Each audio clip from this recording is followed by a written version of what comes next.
আমি আলী আজম খান, একজন সিআইসিসি মেম্বার, একজন রেগুলেটর কানাডিয়ান এভিয়েশন কনসালটেন্ট। আমি মূলত কানাডাতে মাইগ্রেট করি 1996 সালে বাংলাদেশ থেকে, এবং পরবর্তীতে 2000 সালে সেখানকার নাগরিক হই, সিটিজেন।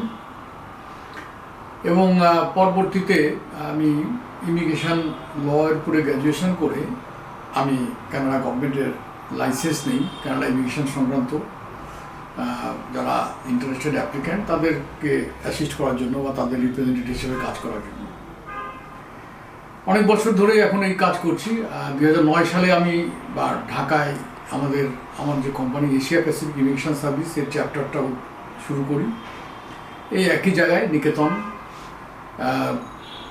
নিকেতনের 2 নম্বর রোডে 125 নম্বর বাসা এ ব্লকে। অনেক বছর ধরে এই কাজের মাধ্যমে আমরা শত শত ফ্যামিলিকে কানাডায় মাইগ্রেশনের সুবিধা করে দিয়েছি।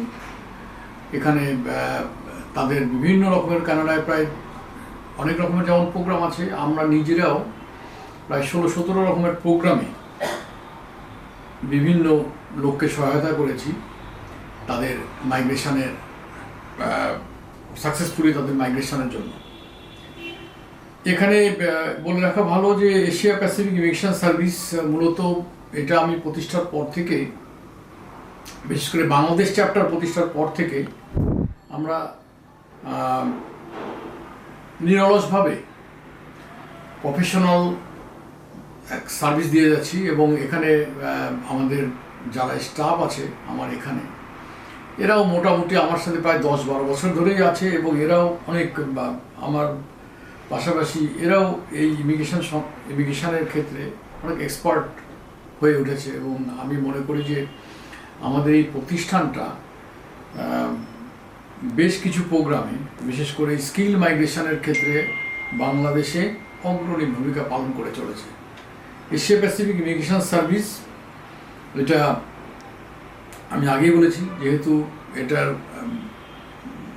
প্রেসিডেন্টও যেমন আমি, অ্যাট দ্য সেম টাইম এটার ইন হাউস কনসালটেন্ট হিসাবে আমি কাজ করি। তবে এখানে আমাদের কিছু কিছু প্রোগ্রামে, যেমন বিজনেস প্রোগ্রাম বেশ কিছু আছে, আমাদের বেশ কিছু সহযোগী প্রতিষ্ঠান আছে। এই সহযোগী প্রতিষ্ঠানের সঙ্গে আমরা জয়েন্টলি কাজ করি। এর ভিতরে যেমন আলী আশরাফ খান আছে ইউআরএস কানাডা থেকে, দিগম্বর মান সোহাল আছে, সেও ইউআরএস কানাডা থেকে। এছাড়া প্যারাগন থেকে আছে মিস্টার টাইফ্যাং। আমরা অনেক প্রোগ্রাম একসাথে করেছি, কিন্তু বাংলাদেশে অধিকাংশ স্কিল মাইগ্রেশনটা আমি একাই করি। আমি যেমন কানাডা ফেডারেল গভর্নমেন্টের যেমন লাইসেন্স হোল্ডার, সিআইসিসির member, at the same time আমি সাসকাচুয়ান যে ইমিগ্রেশনের প্রোগ্রামের জন্য আলাদা লাইসেন্সের প্রয়োজন আছে, সেই লাইসেন্স হোল্ডারও আমি এবং এটার সঙ্গে আমি একজন কেপিক সদস্য। এখানে বলে রাখা ভালো যে আমরা কানাডায় কেউ যখন মাইগ্রেশন করার জন্য ইচ্ছা পোষণ করে আমাদের কাছে আসেন, আমরা অনেক যাচাই বাছাই করি। আমরা যখন কনফার্ম হই যে হ্যাঁ এনার কেসটা নেওয়া যাবে, সেই ক্ষেত্রেই আমরা সাধারণত তাদের ফাইলগুলো নিয়ে থাকি। এবং আমরা ইনিশিয়ালি কোনো অ্যাসেসমেন্টের জন্য কোনো ফি নেই না, কারণ অনেক অধিকাংশ ক্লায়েন্টই আসে যাদের কানাডার যে সমস্ত প্রোগ্রাম সেট করা আছে তাদের সাথে হয়তো ম্যাচ করে না, যার জন্য আমরা ইনিশিয়ালি কোনো ফি রাখি নাই, যাতে যাদের হবে না তাদের জন্য কোনো আর্থিক ক্ষতি না হয়।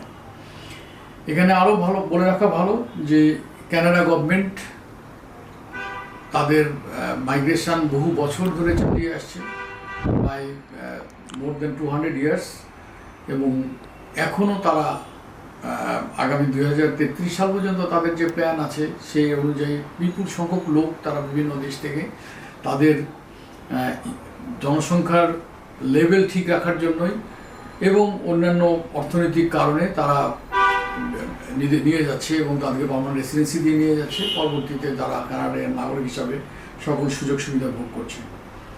আমি মনে করি যে এখানে কানাডা গভর্নমেন্টের যে সমস্ত ওয়েবসাইট আছে যারাই কানাডাতে ইমিগ্রেশনের জন্য আগ্রহী হবেন তাদের উচিত হলো কানাডা গভর্নমেন্টের ওয়েবসাইটগুলোতে ভিজিট করা এবং অনেক অনেক প্রোগ্রাম আছে সেগুলো সঙ্গে মিলিয়ে দেখা। যদি কখনো নিজেরা কনফার্ম না হতে পারেন তাহলে হয়তো কোনো প্রতিষ্ঠানের সহায়তা নেওয়া। আমরা যেমন ধরেন যে এখানে যে কথাটা বলতে চাই, আপনাকে যে কোনো অ্যাপ্লিক্যান্ট যখন অ্যাপ্লিকেশান করবেন কানাডা গভর্নমেন্টের ওয়েবসাইটে সকল তথ্যই দেওয়া আছে কারা এলিজিবল হবেন কারা হবেন না।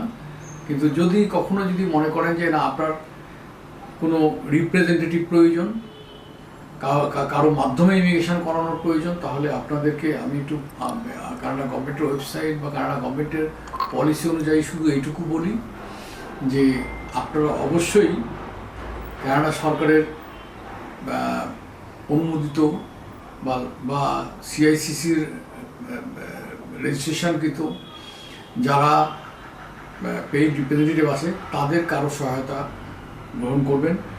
কারণ বাংলাদেশের মতো দেশে অনেক কোম্পানি আছে যাদের নিজস্ব কোনো লাইসেন্স নেই এবং তারা অনেক ক্ষেত্রেই অনেক ক্লায়েন্ট আছেন যারা প্রতারিত হন। তো এগুলো থেকে বাঁচার জন্য অবশ্যই আপনারা নিজেরাই একটু স্টাডি করাটা প্রয়োজন। আমি মনে করি আপনারা সেই দিকে নজর দিবেন। আর আমরা